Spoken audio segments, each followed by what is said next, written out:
Hi, my name is Nicole Gonzalez Filos, and this is what you can expect from our latest issue. At the end of June 2021, BC saw a record-breaking heat wave that claimed hundreds of lives and people were struggling to keep themselves cool. Many days reached above 40 degrees, with the highest temperature reaching 49.6 degrees in Lytton. It has been reported over 800 people have died and over 50 calls were made to emergency services relating to heat stroke. Paul Richard, an instructor in the Environmental Technology program at KPU, discussed how heat waves are formed and the potential damages they can cause, such as drought, poor air quality, and water access. On June 30th, Lytton and surrounding areas had a forest fire that caused more than 1,000 people to evacuate. When people lost their homes, Samuel Alec was one of the many who helped those in need. He is also grieving the loss of his home in West Pavilion and for the family members who lost everything in Lytton. Not only were people at risk, but animals as well. Riley Maxwell shares her story of how her and her pet rabbit Kimmy stayed cool during the heat wave. Maxwell discusses how she feels worried of another heat wave happening and how we will adapt in the future.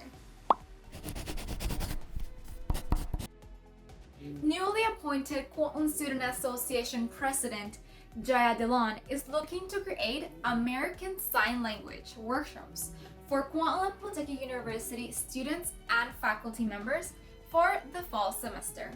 Dillon, who is also the Students with Disabilities representative, proposed the ASL initiative at a council meeting on June 25th. If the ASL workshops get a lot of attraction from students and faculty, Dillon says the KSA could do a partnership with KPU to constantly have ongoing classes. The KSA is still deciding whether to do the workshops online or in person. However, Dillon says that most of the workshops might be online. This opinion article was written by Daniela Javier. Although mask wearing in British Columbia changed from mandatory to recommended on July 1st, everyone should still be wearing masks in public spaces at least until the fall. The mask mandate was set in place in November 2020 after the BC government was pressured to make it mandatory. On May 25th of this year, the reopening plan was announced. As part of Phase 3, Canadians no longer have to wear masks, but it is still recommended if you are not fully vaccinated. Although this decision makes many shoppers happy to walk into stores without masks, Daniela Javier still believes that this was a premature decision by the BC government. This humor article was written by Jonathan Pabico. You know what really irks me? Emails with spelling and grammar errors. Being frustrated, I close my eyes and count to 10 like I was taught. There's silence for 1 second, maybe even 2, but after that, I just scream. After all, yelling is the most productive thing to do after noticing a typo in an email, at least to our contributor, Jonathan Pabico. As for the email composer, they must have skipped typing class. In all their grand excellence, they forgot to include spaces, punctuation, and capitalization. Now, you're just left with word abominations you never thought could exist in the English language.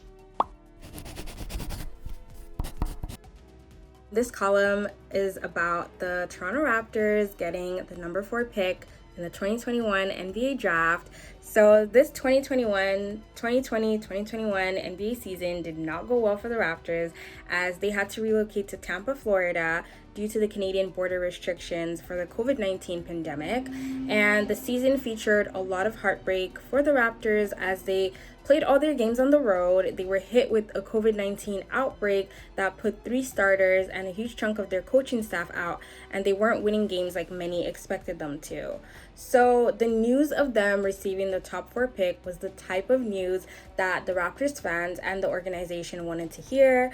The Raptors receiving the top 4 pick puts them in a great position as they can add one of the top 4 prospects to a team with a great core that's locked in for the next few years, or they can use the pick to add a superstar talent to the team. They can do all this while adding more depth to the bench and making a run for a top spot in the Eastern Conference. So the unanimous top 4 prospect, sometimes they change, but right now it's Cade Cunningham, Evan Mobley, Jalen Green, and Jalen Suggs. All 4 of these guys would be a great talent addition to this Raptors team, and they all have the chance to be great players in the NBA. So for now, we're patiently waiting for the NBA draft on July 29th when we get to see who the Raptors decide to draft with the top 4 pick.